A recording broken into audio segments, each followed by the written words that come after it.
Книга на пророк Хабакук. Глава 1. Пророчко видение што го виде пророк Хабакук. До кога, Господи, ке викам за помош, а ти да не чуеш, да викам кон тебе насилство, а ти да не спасиш. Зошто ми ја покажуваш неправдата пред очи? Зошто го гледаш угнетувањето?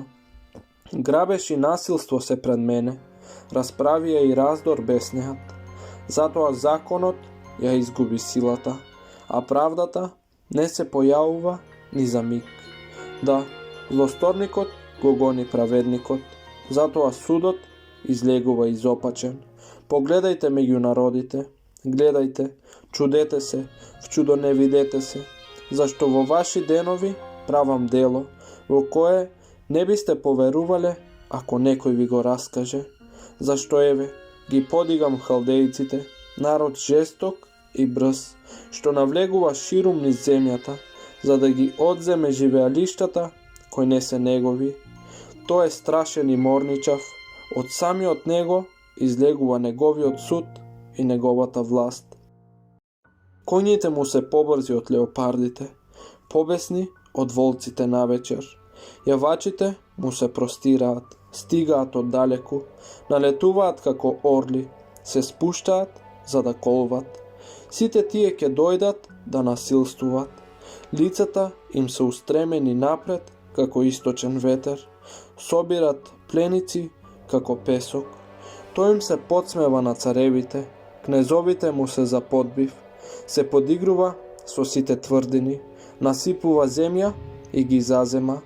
Тогаш пробева како ветер и си оди, престапува и е виновен, кому силата му е негов Бог.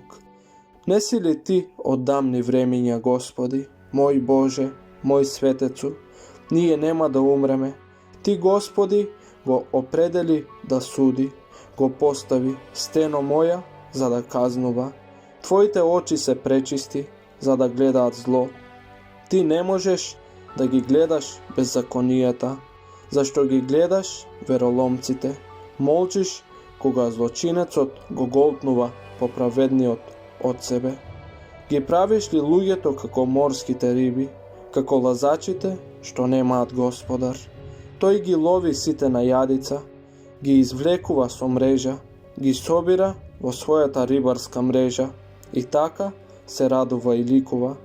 Затоа и жртвува на својата мрежа и пали темјан на својата рибарска мрежа, зашто му набавуваат мрсен дел и храната му е обилна. И заради тоа ќе ја испразнили мрежата своја и ќе ги убивали постојано народите безмилосно. Глава 2.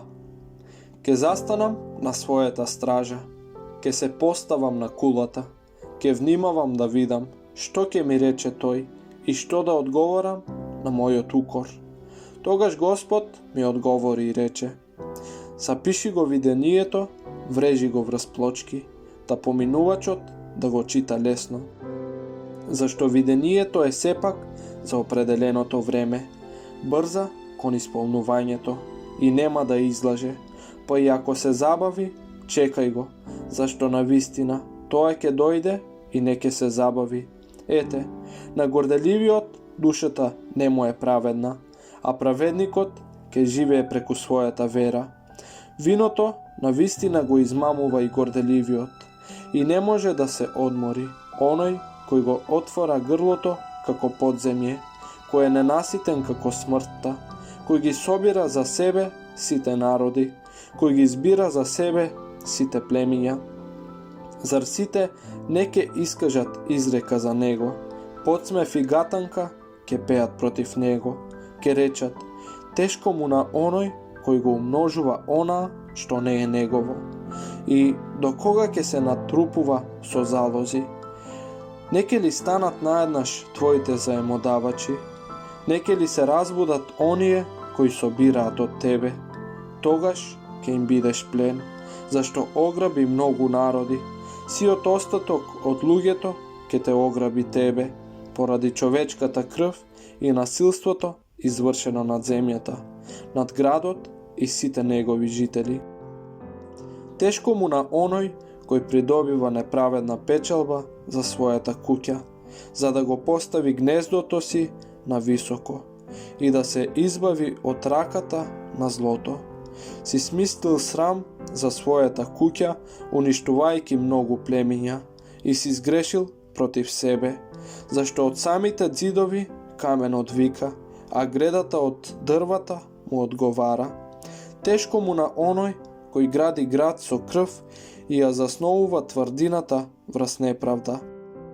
Ете, не е ли тоа од Господ над воинствата, за да се трудат народите само за оган, за да се изморуваат народите за ништо? Зашто земјата ќе се наполни со знаењето на Господовата слава, како што водите го покриваат морето.